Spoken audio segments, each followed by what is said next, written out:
Subliminal advertising taps into the fascinating concept of perception, information that slips beneath our conscious awareness. Imagine a fleeting image or a whispered phrase that influences your choices without you even realizing it. In the late 1970s, this idea faced heavy criticism as studies questioned its effectiveness. Yet recent research has reignited interest, exploring whether these subtle cues can shape our consuming habits. Despite the buzz, the scientific consensus remains skeptical. Most experts agree that while subliminal messages might tickle our subconscious, they lack the power to create lasting change in the behavior. So the next time you find yourself drawn to a product, consider, is it your choice or something lurking just beneath the surface?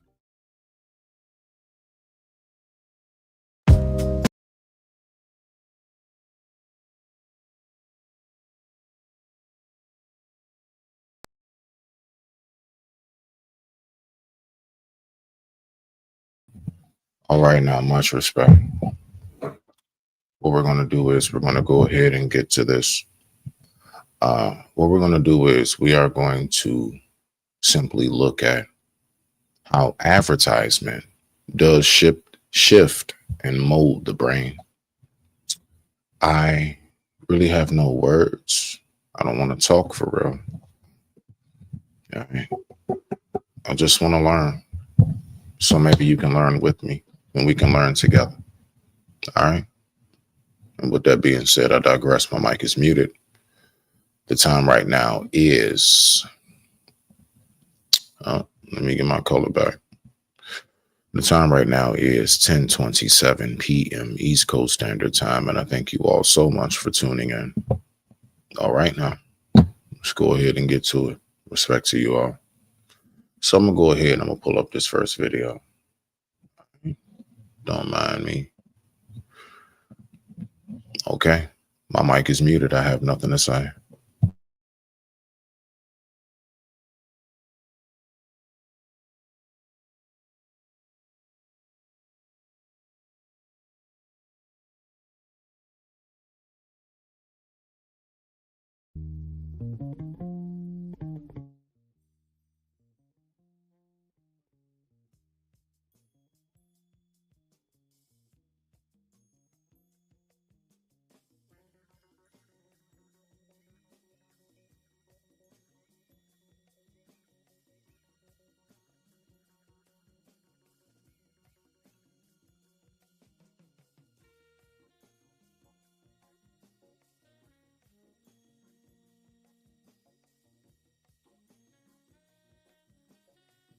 Forgive me, I'm just trying to figure out why my volume is where my volume is, but it's really low. I'm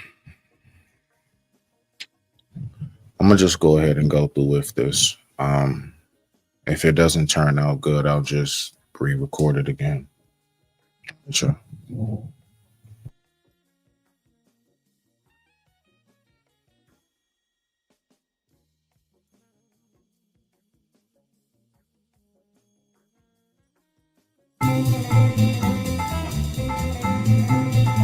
Advertising is everywhere. And what you read, what you watch, what you eat, what you wear. They're in the sky, they're on the ground, they're in the water. Our economy thrives on you buying more and more and more, even though you don't need any more. And, oh yeah, you're in debt. The goal of advertising is simple. Get you to buy a product, to make you say, yes, I want this, I need this, my life will be better with this retro cowbell dispenser, but a mason jar too. That is adorable. This is the mug that won't fall over. Watch this. It fell. We wanted to learn how advertisers capture our attention and get us to buy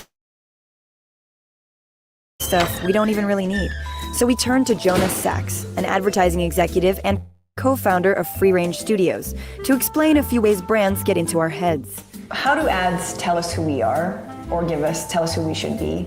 We see 3,500 of them a day. And the majority of them basically tell us you suck, and if you don't buy this product, you're not going to be rich enough, smart enough, hot enough. And so we walk around being told 3,500 times a day how deficient and lame we are.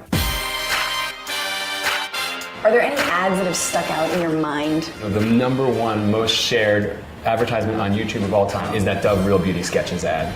They make the Real Beauty Sketches. It's all about how women are so much more beautiful than they think they are through this stunt with a police artist who's sketching them. Tell me about your hair. They make a picture of what they think they look like versus what a stranger thinks. Kind of have a fat, rounder face. People are saying, listen, they're reaching hundreds of millions of people with a positive message about beauty. People want to share it because they say, oh, those are my values, that's my idea. And then you start buying the soap because you share those values.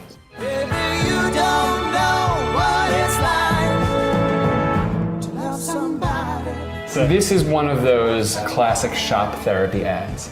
That, you know, parenthood is hard, drinking Coke is easy. You need to speak to people on the level of identity, you need to speak to people on the level of emotion. There are millions of people who are gonna sit there and be like, yeah, that's my truth, that's it, it's totally me. Thanks, Coke. Why use Beckham? Advertisements tell you not that this product does this thing, it's that people like this use this product. If you want to be like these kind of people, use this product and you're instantly one of them. So, you know, we all want heroes in our lives and we want to know how to be more like those heroes. And, you know, watching sports and watching movies that these guys are in, we don't necessarily know how to be more like them, but advertisements tell us how to be. Are you up for whatever? Don't answer. Grab a Bud Light and show it. Try new things. Make new friends. I mean, it's all just crafted around creating a gap. You know, you don't have enough, you don't have what's right. It's not necessarily even that the audiences are sitting at home and saying, oh man, I need to spend more time in the club. It's like they're saying everybody else is in the club and why aren't you there? So advertising is just a constant fear of missing out. There's a huge amount of that. Wow, advertisers are like crappy friends. They make us feel needy, ugly, and uncool, but we keep them around anyway. This is a beautiful moment. Sure could use a Coke.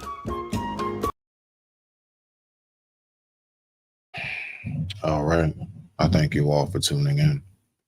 The time right now is 10:32 p.m. East Coast Standard Time. And I thank you all for tuning in. Let's go ahead and get back to it. Let's go ahead and check out this next video. Thank you so much. This is just something I would like to put up just for us to take a gauge on. All right. So let's go ahead and look at this next video. This next one is more revolved around how movies work and the advertisement for theater. Let's look and see what we got right here. Okay. So let's take 1 second. All right. Let me shut up.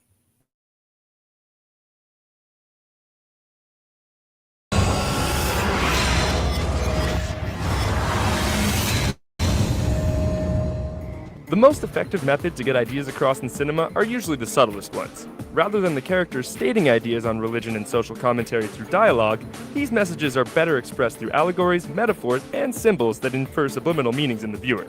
Here are 10 secret subliminal messages in famous movies. Star Wars.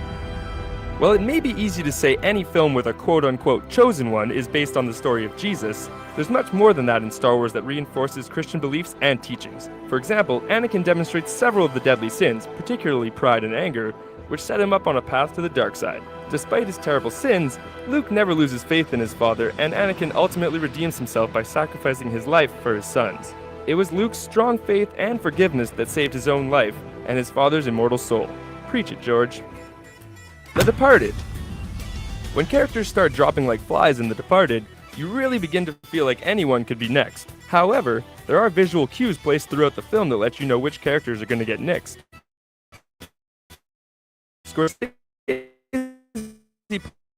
X's throughout the film, usually appearing behind the characters who have an axe over their head. This is no coincidence, especially when you consider that one never appears behind Dignam, who's pretty much the only one who gets out alive.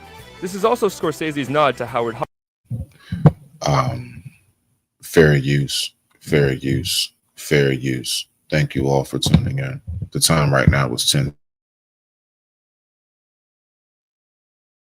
And I thank everybody so much for watching.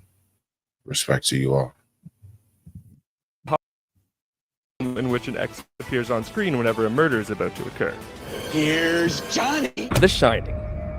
If you break it down, The Shining is probably one of the densest horror films ever made. Kubrick crafted and layered a film that inspired hundreds of interpretations and theories, some more far-fetched than others. One that many seem to agree on is the underlying theme of Europeans' genocide against Native Americans that has gone unpunished. It's mentioned early on that the hotel is built over an Indian burial ground, an offense they seem proud of as images of Native Americans and Native American art are placed throughout the hotel. Kubrick placed subtle references to the country's first inhabitants in everything from set decoration to wardrobe to the score. Some have seen the buckets of blood pouring down the elevator as literally bringing up the past buried below the hotel.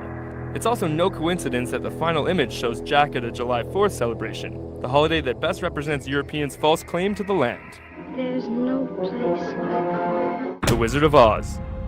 At the outset, it seems like The Wizard of Oz is a film that would fall nicely in line with many of the Christian beliefs. Dorothy and her friends find a clear path to receive enlightenment from a godlike figure. However, when it's revealed the wizard's fake, some saw this as a critique on faith and the worship of false gods. In the mid-80s, a group of Christian fundamentalists in Tennessee even tried to get the book banned from school curriculum because it suggests that humanity's strength comes from within instead of being handed down from God.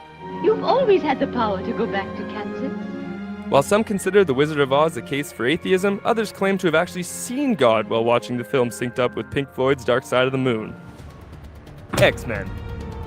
If you ever wonder why X-Men movies get so caught up in the politics of mutant rights, that's because the issues facing these characters and how people treat them are meant to mirror the actual experiences of marginalized groups, particularly the LGBT community.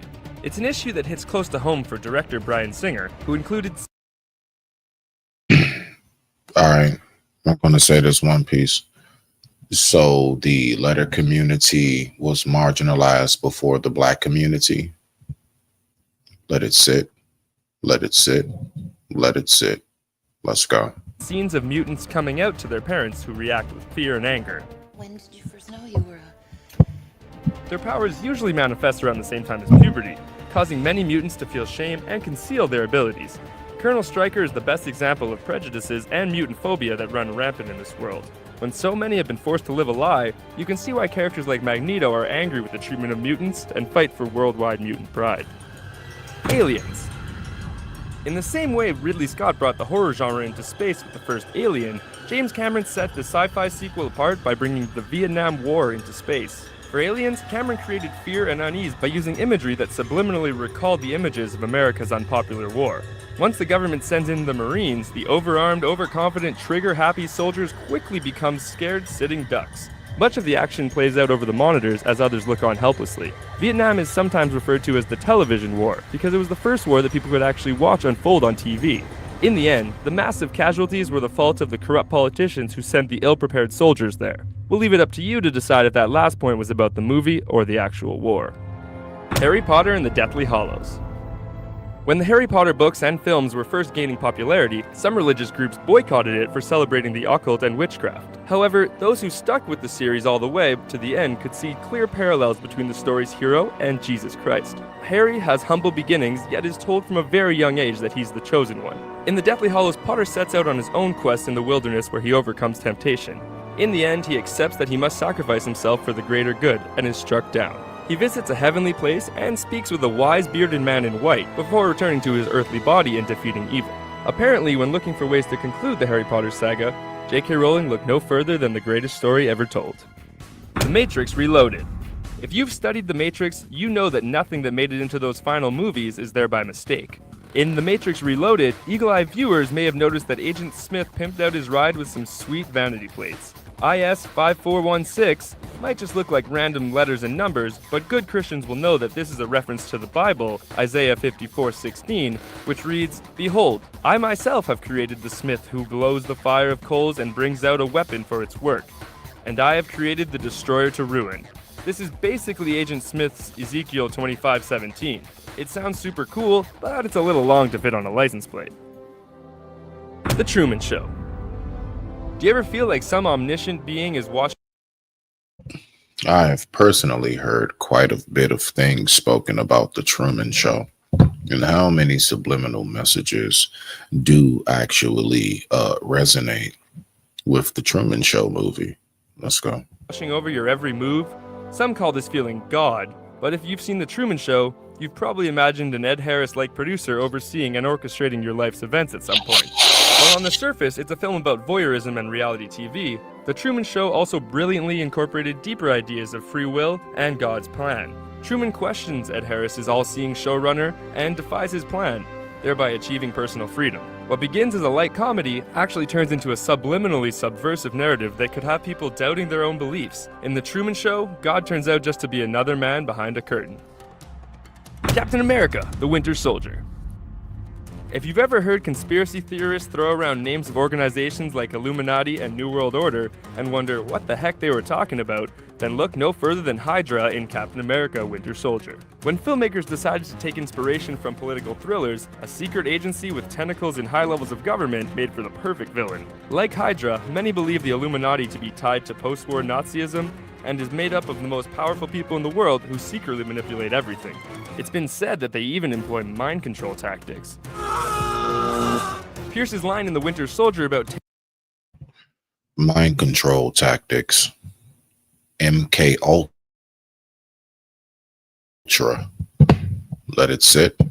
Let it sit. Let's get back to the video. tearing down the old world to create a better one is basically what people refer to as the New World Order. What's fact and what's fiction here remains to be seen. So those are just a few examples of subtle messages hidden in our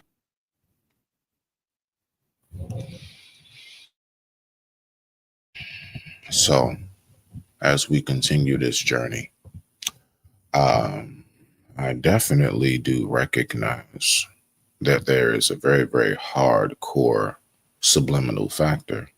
Now, what we're going to do is we're going to look at this next video. And then from that point, what we're going to do is we're going to see what do we get. I'm going to play a few clips. It's going to be a nice little just kind of, I guess you can say, fun, relaxing exercise. It's nothing harsh to talk about. It's just something for you to observe. And then you tell me what you get from it, okay? So we're going to get to this last commercial clip. And then we're going to go to some actual clips that I have. And I want you to tell me what you get from it, okay? All right. So with that being said, I'm going to shut up. Let's go.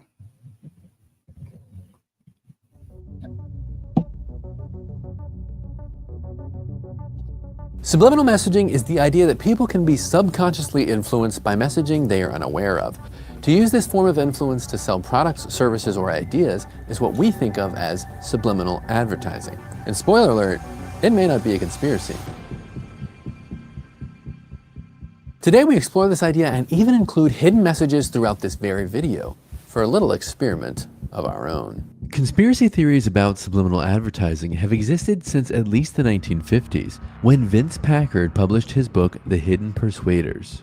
In the book, published in 1957, Packard described the tactics used by advertisers to manipulate consumers to buy things they didn't necessarily need. Packard not only discussed the way advertisements used motivational research and psychoanalytic techniques, but he also wrote about the dangers of subliminal advertising. He believed this form of manipulation undermined the freedom of consumers and even democracy. The book spent 1 year on the New York Times bestseller list. The Hidden Persuaders was released the same year a major subliminal advertising study gained national attention, when market researcher James Vickery and Francis Thayer inserted a frame into a movie with the words, "Eat popcorn and drink Coca-Cola." Vickery said the frame was only on screen for a few milliseconds, too short for a viewer to notice, but long enough for their brain to receive its message. The receptors in the brain travel actually a few times faster than the actual speed of light. Your brain is able to actually reflect light back and forth faster than light is able to even be shined. So the time that it takes, that point millisecond that it takes to maybe turn a light switch on, click. Your brain probably did something 2 times faster than what that light switch could do. They don't need to do things long. The brain is programmed extremely quick. Let's just go back to the dynamic of children. Now I'm going to shut up. Vickery also said the message raised popcorn sales by over 57% and Coke sales by over 18%. He thought his study would be well received, and it might even mean the end of commercials. He was wrong. As word of Vickery's study and the hidden persuaders spread, the public began to fear the power of subliminal messaging. As it was the 1950s, the American public was already dealing with paranoia brought on by UFO rumors, brainwashing theories, and the threat of nuclear war. Good thing we don't have to worry about that anymore. Once the idea was introduced, the public was on high alert. The United Kingdom banned subliminal advertising that same year. In 1958, the Federal Communications Commission and Congress held a demonstration of Vickery's Eat Popcorn test. So, I want you to take your personal life experience right now. What I want you to do is, I want for you yourself to go into a place in your mind, and I want you to think about all of the advertisements. I just want you to let it flow through your mind. Okay. Now, I want you to pick one, and I want you to tell me, what do you believe to be a subliminal message? An advertisement. I will give you an example. As we all know, I'm definitely one who is of the food industry as far as being a chef. I want you to pay attention to almost any restaurant you go by, whether it's fast food or an actual sit down with the menu you take a date to. There are going to be two colors you're always going to see 9 times out of 10.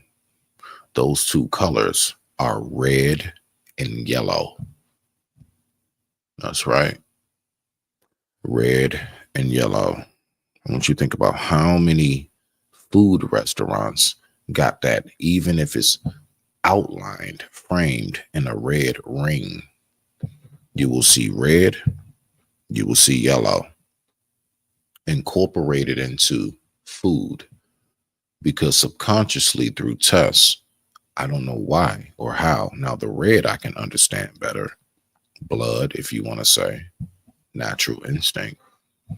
But red and yellow are two colors that actually incite appetite. So when you're driving and you look over and you see that little spot and you got a buck that you get on the other side of the road to pull into their drive-through or go inside and sit down. More than the words itself, you don't even realize that subconsciously those two colors, red and yellow, brought you into there. Then you looked at the menu, and then you purchased, and then you possibly liked the food. Now I'm going to shut up. They ruled that subliminal messaging was not illegal in the United States. However, the FCC does consider the practice deceptive. 5 years after he took his findings public, Vickery admitted he faked his study to create interest in his marketing firm. By this time, though, advertisers were already interested in exploring the possibilities of subliminal advertising. In 1974, the FCC then declared subliminal advertising to be, quote, contrary to the public interest. During his campaign for president in 2000, George W. Bush was accused of using subliminal advertising to persuade voters. Allegedly, the Bush campaign created an ad which flashed the word rats for 1/30th of a second, while a voice discussed Bush's competitor, Vice President Al Gore. The Bush campaign denied these accusations, but did pull the ad from air. More recently, some have spread the theory that subliminal advertising is being used in pro-vaccine content to influence people into getting the COVID-19 vaccine. Conspiracy theorists like Robert Malone have proposed that the public is under some kind of, quote, mass formation psychosis, and that COVID-19 precautions and vaccinations are part of a strategy to control the masses. Malone's ideas, which have been debunked, gained more attention after he appeared on Joe Rogan's popular podcast, The Joe Rogan Experience. But regardless of all of these uses of subliminal advertising, we still don't know if it works. And the answer is kind of confusing. Essentially, there is no proof that subliminal messaging is strong enough to create more than a temporary emotional response. There is a measurable response in the brain to subliminal messaging. Imaging studies show that when shown subliminal images, different parts of the brain show changes in levels of activity. The studies that have been successful tend to show that subliminal messaging can affect us, but not necessarily cause us to buy things. For example, in a 1993 study, subjects were shown photos of a person performing an everyday activity. Subjects who were flashed a negative word after seeing these images reported thinking of the person in a more negative way. In 2002, Princeton University researchers inserted the word thirsty into 12 frames of a Simpsons episode, and then a Coke can into another 12 frames. Afterwards, 27% of the audience members reported being thirstier. Another study even replicated Bush's alleged rats campaign trick and found that the word did appear to negatively influence subjects' perceptions of a candidate. In the decades after Vickery's fake study, researchers largely found subliminal messaging in marketing to be ineffective. In 2006, social psychologists did find a way to prove subliminal advertising could be effective, but only when the subjects were already thirsty and the product advertised was one they were aware of and somewhat liked. The American Association of Advertising Agencies' current website disputes the power of subliminal advertising. Quote, "There is no evidence that subliminal advertising was ever widely used. Advertising practitioners know that it's difficult enough to make a case liminally, never mind subliminally." But while quick, negligible images can or cannot influence a viewer, there are many examples of not quite subliminal but unconscious biases we have that advertisers and products attempt to appeal to. For example, British researchers conducted an experiment where they played either French or German music in a wine shop. They found a correlation between what music was playing and what customers purchased. On days when French music was played, customers bought more French wine. On days when they played German music, customers bought more German wine. Of all of the customers surveyed, only one said that the music had an effect on them. Another example shows that some objects, like remotes and other electronics, are purposefully made to be heavier because users associate weight with quality. Even shapes can affect the customer's feelings.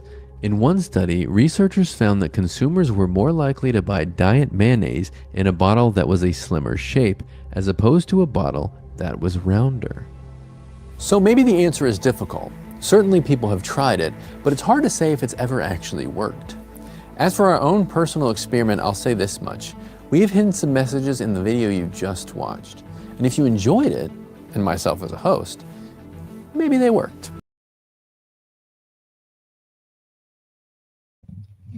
Okay. Much respect to you all.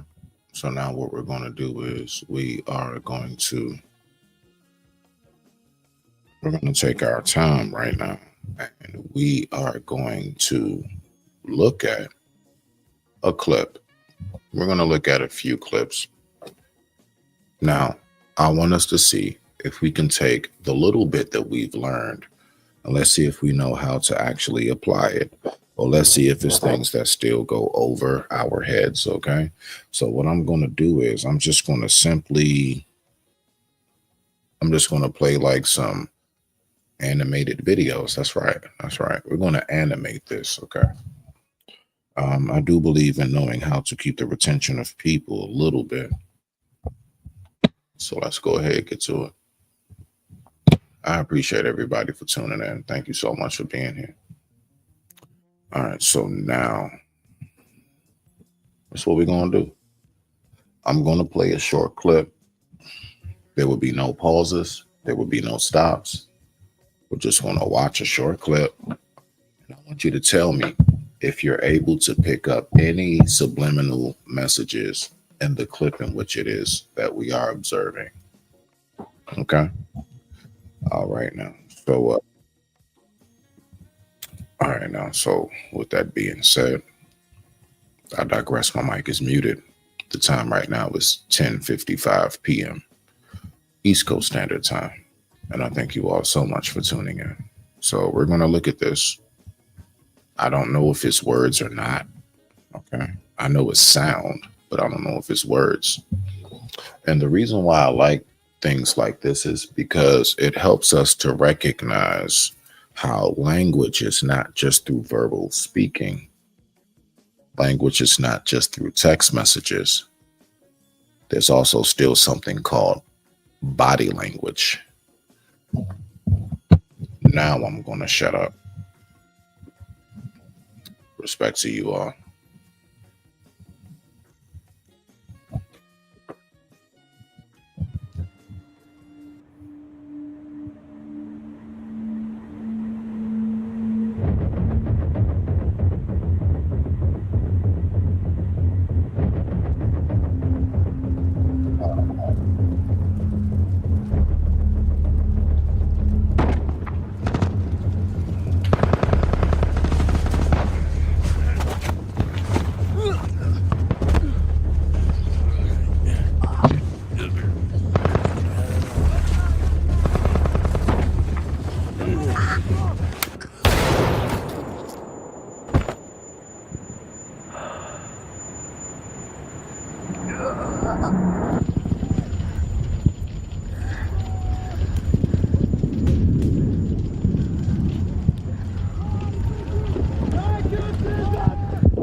Discover doubles your cashback earned at the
You know, I'm curious. Does anybody know what it's like to go through excruciating pain? Do you really know what pain feels like? Does anybody really know what it's like to have those sleepless nights? Does anybody know what it's like to just wake up physically sore?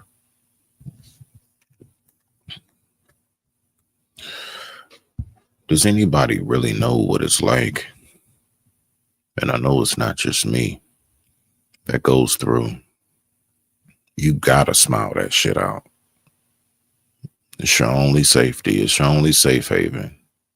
Your only safe haven is smiling and telling everybody shit's cool. Does anybody know what that's like? Does anybody know what it's like to truly be in excruciating pain, and you and your thoughts are your only aid and bandage? No one, nothing else. Just you, just your thoughts. That's all you got. Does anybody know what it's like to actually have to take that time in complete solitude to figure out things?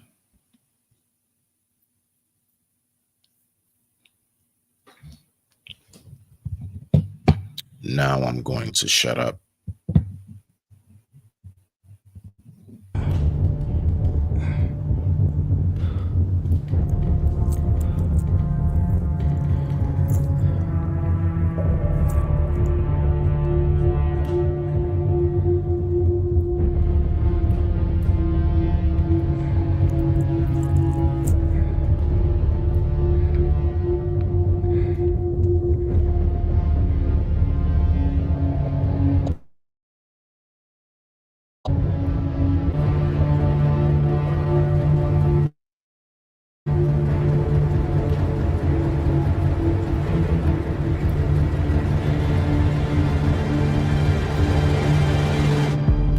Does anybody know what it's like to be at that moment in time where you actually are contemplating, is the juice worth the squeeze? That's right. It's the juice of what I believe life to be at this point worth the squeeze of what it is and those little tainted droplets that I might get? Is it worth it? Does anybody know what it's really like to be in that headspace? Now, again, we're speaking about the subliminal messages that come with what it is that we see. All right, let's keep going. Now, I'm going to shut up.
Okay.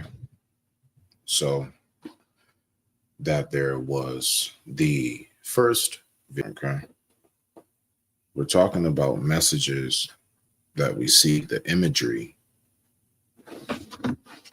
How much of what we see, how much of that actually controls what we think? Thank you all for tuning in.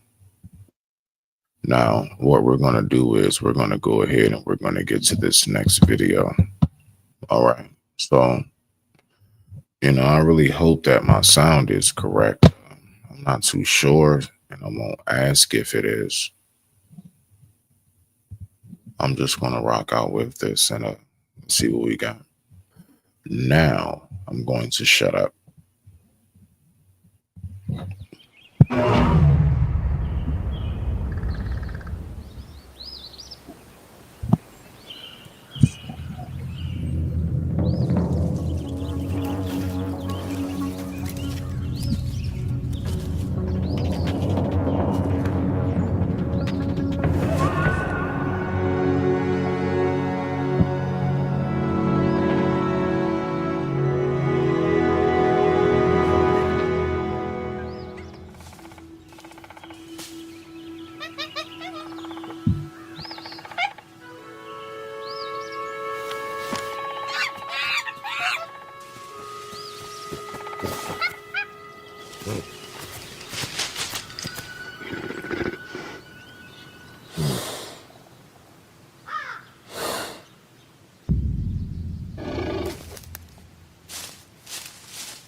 Now, remember,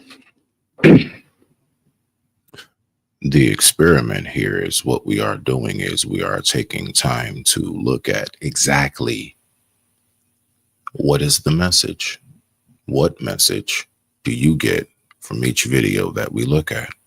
This is video number 2 out of the 3. Let's keep on going. Now, I'm going to shut up.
One.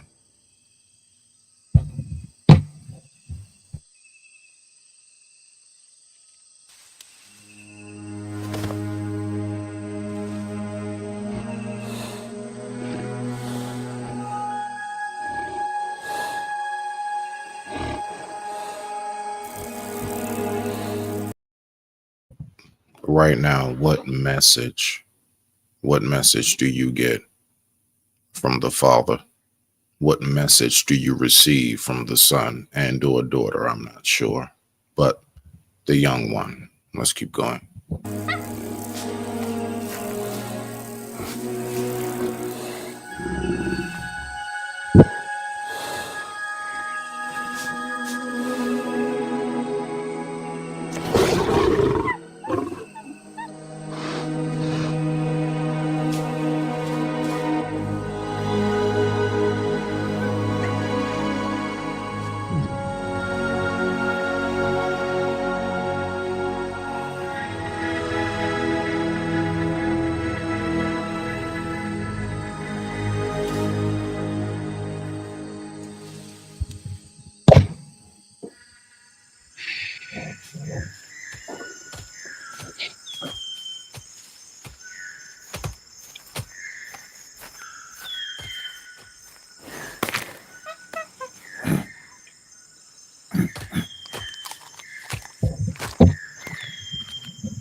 That there.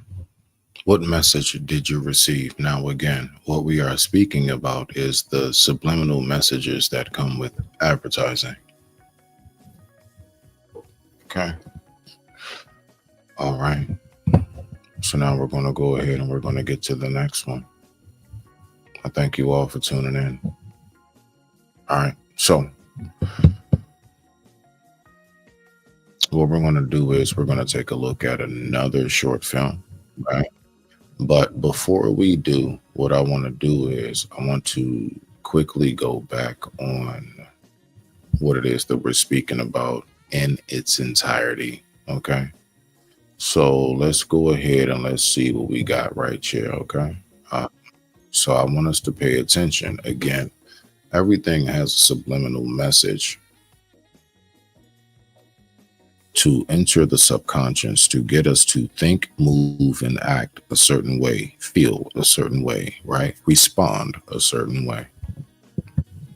All right, now let's go ahead and have some fun.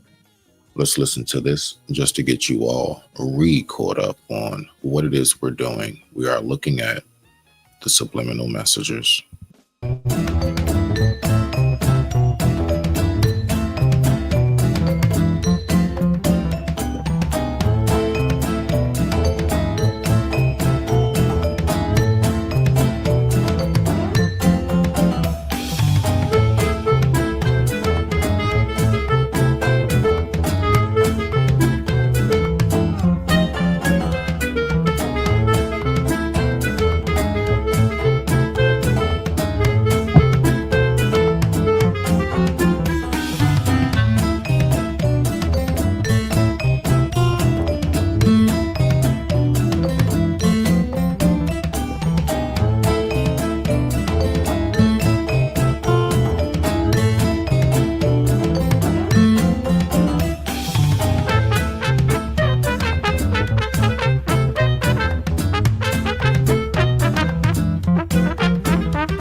I apologize. I was on mute. So it's not just us as adults. It's also basically a rewiring of children. So let's go ahead and see what rewires kids. And let's see how these advertisements even affect our children. Now I'm going to shut up. Here's why we need Wii U. Anyone can be like a superhero. Silly rabbit, tricks are for kids. Hi, I'm Brett. Kids spend a lot of time on screens these days. And where there are screens, there are ads, and lots of them. In this video, you're gonna learn how advertising rewires kids' brains. Carl Sagan once said that the visions we offer our children shape the future. But these days, we're not treating kids like shapers of the future. We're treating them like shoppers of the future. How? By serving up ads everywhere. On TV, with product placements in the shows they watch, in apps, and even in video games. But kids don't always understand that advertising isn't designed to shape them into healthy, happy adults. It's designed to sell them more stuff. Some are...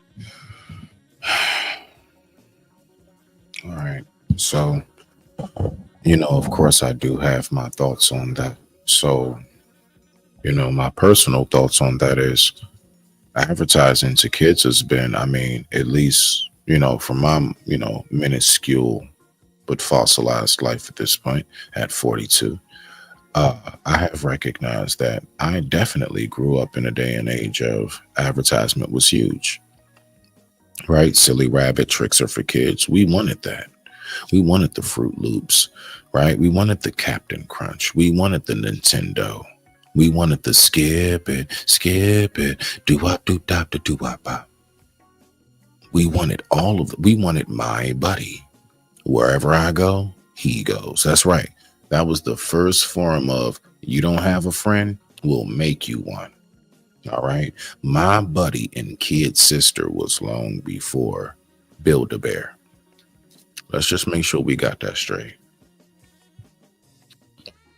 Now, what else it is I've recognized is that ever since I was young, we were so in competition for things that we saw on TV and heard on media, like television, radio, right? We actually have lost our lives because of it. There are people who used to get like shot over like Timberland boots and Jordans and Starter. That's right, Eddie Bauer, things of that nature. I remember these days. So has the advertisements children always been? I remember wanting what my friends had. I remember being mad because I always had home cooked meals and I didn't recognize how nutritious and healthy it was for my overall living at first, because I wanted what my friends had. They had Hot Pockets and kid cuisine. It looked so fun. It looked so cool. It was colorful, and it just made you think that was where you wanted to be. So it's always been this way. This is nothing that is new. Let's keep rocking on. Marketers even intentionally take advantage of young people's insecurities and their desire to fit in. Get in, loser, we're going shopping. And that's all because advertisers care about what's best for their bottom line, not what's best for kids. So what do children learn from this constant stream of advertising? Kids learn that buying more stuff leads to more happiness. In short, the more ads kids see, the more materialistic they become. That means that they're more likely to say they want to be rich and famous when they grow up, and that having lots of money is important. To learn more, I talked to this guy. Josh from Campaign for a Commercial-Free Childhood explained some of the consequences of these materialistic values. Research shows that kids who are more materialistic report lower levels of happiness, and that's not surprising, given that materialism teaches us that stuff is what's important. In fact, it's actually our relationships and our life satisfaction that make. Now, the thing about that is, the thing about that entire thought process is, does it start with the children? No. Does it start with the advertisement? No. It starts with the parents of that child and or children. The parents are who sets the tone. If you're more earthy tone, 9 times out of 10, your kids would be that. Now, there's not too much that we can do when it comes to when they actually leave the home. Now, when they actually leave the home, that's a whole different dynamic. Now we're fighting a whole nother demon, right? Called the world. But overall, when it comes to this tender age in which we're looking at with these two children right here, it looks like maybe somewhere around a 7 and a 5 or something ish, around that kind of maybe a 8, a 6, something like that. Everything that is going on that they are able to have obtained to them is through the parents, because the parents are the one that control the household. So if the parents are the ones that control the household, then we need to remember that these children will actually be a reflection, a mirror reflection of what it is that the parents do. The way the parents talk, 9 times out of 10, that's when we get that 3-year-old, that 4-year-old that mama wants to film and post because they're talking like the adults do. And it looks cute, depending on what's being said. But then we don't realize it's much deeper than that. That's a very much so clear reminder how much our children in the earliest stage of their lives are our mirror reflection. Now I shut up. Let's keep going. Makes us happy. These materialistic kids also have lower academic performance. And it may be because they're more concerned with appearing successful than actually learning new skills and ideas. And when it comes to sharing and caring, well, they don't care about that either. When asked what they would do with the money if they won the lottery, kids who are more materialistic are less likely to say they would use that money to help others. Oh yeah, they're less likely to care about the environment too. So research shows that materialistic kids are less likely to recycle or turn off the lights when they leave a room. But advertising doesn't just affect kids' brains. It's harming their bodies too. About 98% of televised food ads that kids see are for unhealthy foods like soda, candy, and fast food. Studies have shown the more ads for unhealthy food that kids see, the more of this unhealthy food that they eat, raising their risk for obesity, diabetes, and other health complications. Black and Hispanic kids and teens are exposed to twice as much junk food marketing as their white peers. So yeah, advertising is really bad for children and for society at large. But here's the good news. People know that advertising to children is a problem. In one poll in 2014, 57% of respondents supported banning all advertising to children. You can be part of the solution too. Let's help kids understand what commercials and marketing are all about and teach them that more stuff doesn't bring more happiness. Just as kids learn negative lessons from advertising, they can unlearn it too. And that starts by asking questions. If you watch media with your children, that gives you the opportunity to have conversations when the advertisements come on. You can ask your children, what is the ad trying to do? Who made it? But it's also important to reduce children's screen time. Not only will that improve their academic performance, help with their relationships, and make them more physically healthy, but it will also reduce their exposure to advertising, which is trying to convince them of the big lie that stuff will make them happy. You know what really just hit me? You know what really just hit me? That quick, brief, just very brief flash of a scene of them kids playing with dirt. Won't remember that? You know, we even got the saying nowadays called sandbox buddies, right? It was so much I learned literally from the ground up. I learned so much about nature and life because while playing in that dirt, I came across what we call potato bugs, aka roly-polies, right? I came across ants and all kind of different life organisms. I was able to experience and know what's poisonous, like poison ivy and sumac. I also knew what was healthy, like the fresh smell of mint leaves in the backyard. You know, that scene right there really took me back somewhere. What I'm speaking about right now is directly connected to what it is that we're talking about, the materialism. How many young kids nowadays, I'm talking about between the ages of like 4 and 6, play in the dirt? Like, that's really something we used to do. Just sit down in dirt and just have a ball. From making little ramps and tracks for Tonka trucks, building sand castles at the beach. There were so many things that we used to do. Advertising has become something very, very profound. All right now. But it really does. It reminds me of how organic it all used to be.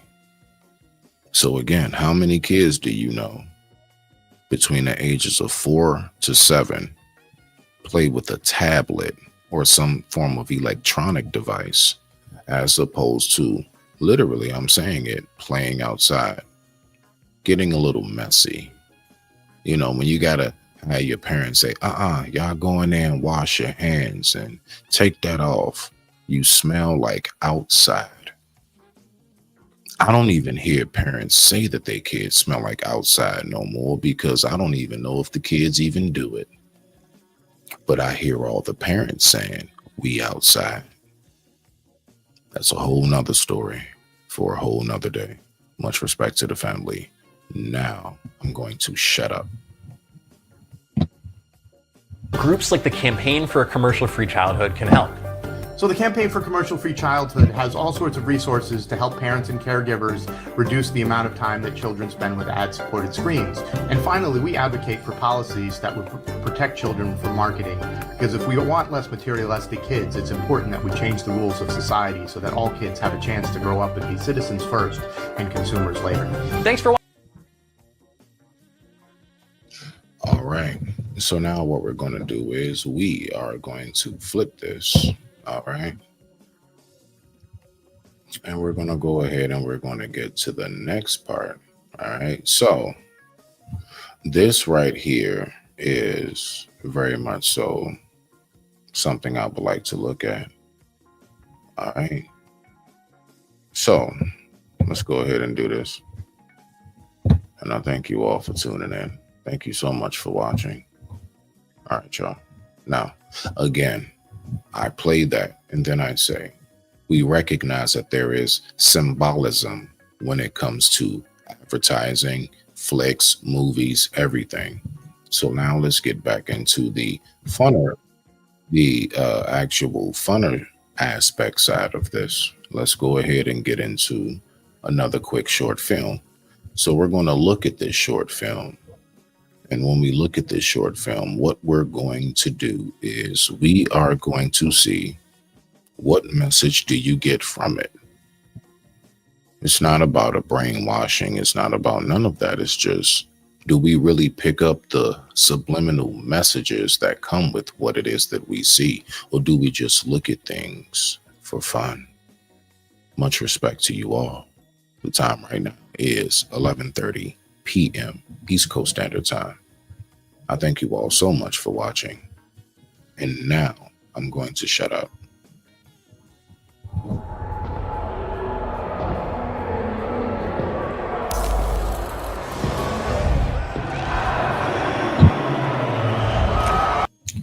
How many messages, if not what message, do you get?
What message did you receive from that?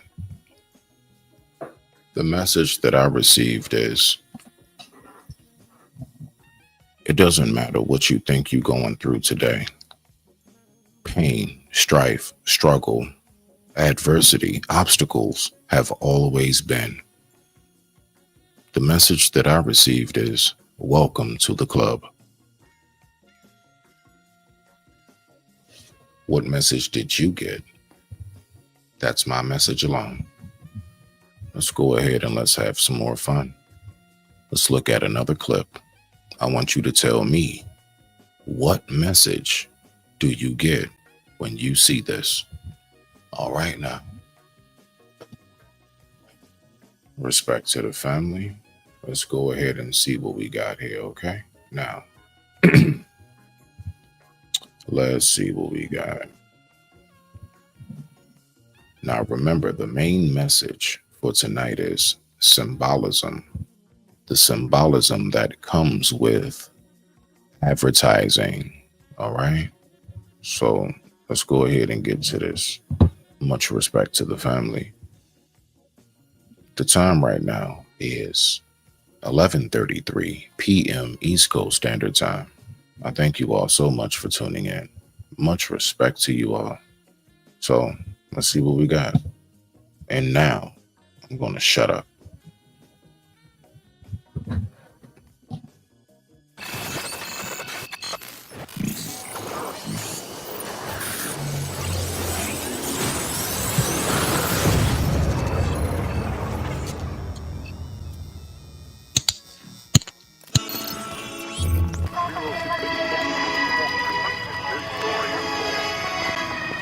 En una ciudad hiperconectada, las nuevas drogas digitales ya son accesibles a todos.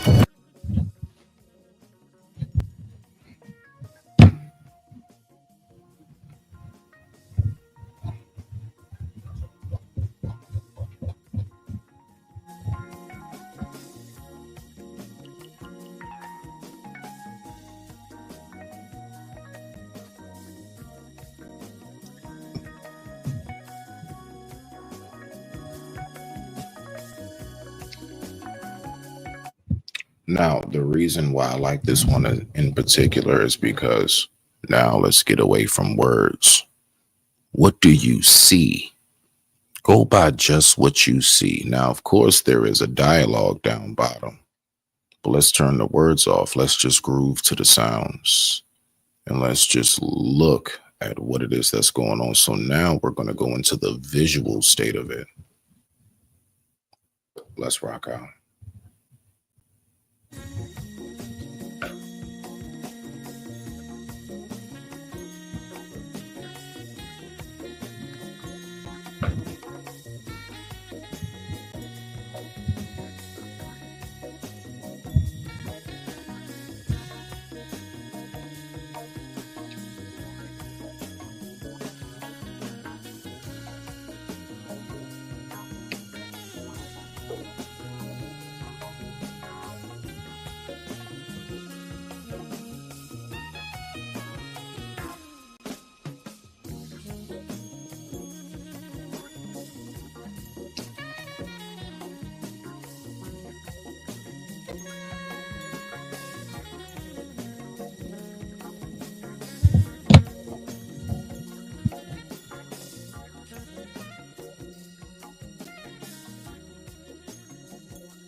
All right. What message did you get from that video? You tell me. The message that I received is, ladies, you are a lot more powerful than what you may think you know. Period. Now I know. It's a lot of women saying, Smitty, we already know that we are powerful. I got you. No problem. But we need to remember that as much as we may want to say, men dominate, so on and so forth, again, through subliminal messaging, there are clear indications that multiple times over through history, even today, the field has been equaled out and evened out. Now, what we're going to do is we're going to go ahead and we're going to get to this next video. The time right now is 11:38 p.m. East Coast Standard Time. I thank you all so much for tuning in. So let's go ahead and let's look at this last one that we have right here. on our evening of subliminal messages. Much respect to you all.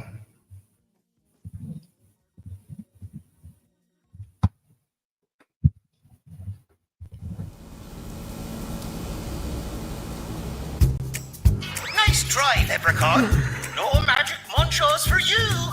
Magic munchos, part of a complete breakfast. Introducing the Wee Folk Challenge. Find all 3 of the Leprechaun's friends in boxes of magic munchos and win a big prize. Among the magic munchos every day, and your magic muncho troubles away. Now remember, the main subliminal message is subliminal messages. That's how the advertisement works. And then what do you do? Look over to the box just like the gentleman here just did. Let's keep going. And now I'm going to shut up.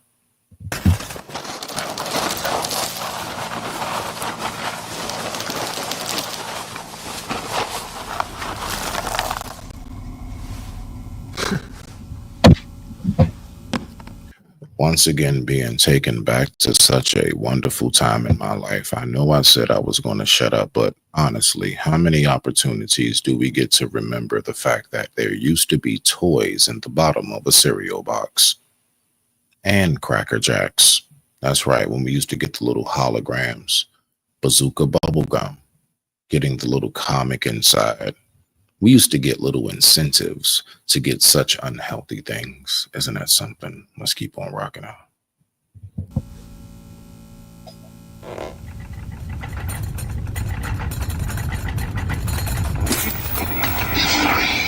Tongues of his kin.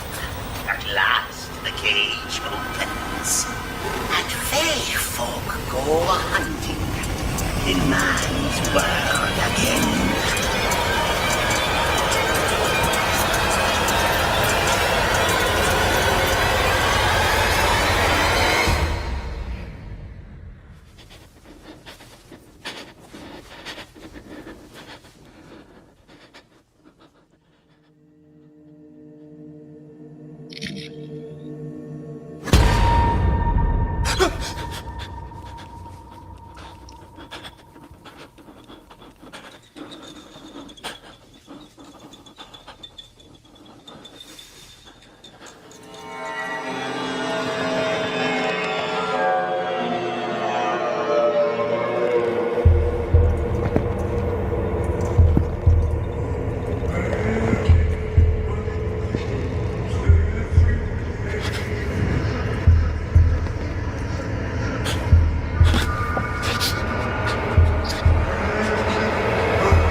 message exactly did you receive from that? I can tell you right now, the message that I definitely received from such a very profound description was not just a scary movie. No, it wasn't just theatrics. The subliminal message that was shown to us right there is this.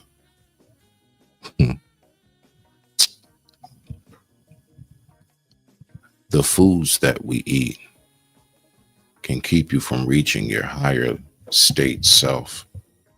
Believe it or not, what you put into your body can keep you from thinking a certain way, operating a certain way, and even having a certain amount of health, from your mental to your spiritual to your physical.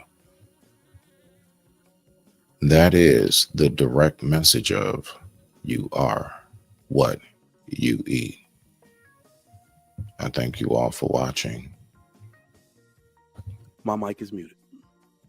I digress. My mic is muted.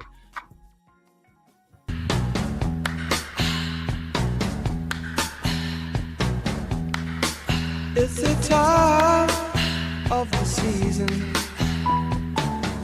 when love runs high. In this time, give it to me easy and let me try with pleasured hands to take you in the sun to promised lands, to show you everyone. It's the time of the season for loving.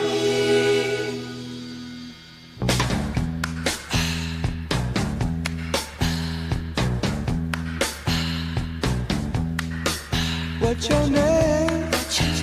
Who's your daddy? Is he rich like me? Has he take us anytime to show you what you need to live? Tell it to me slowly. Tell you why I really want to know. It's the time of the season for loving.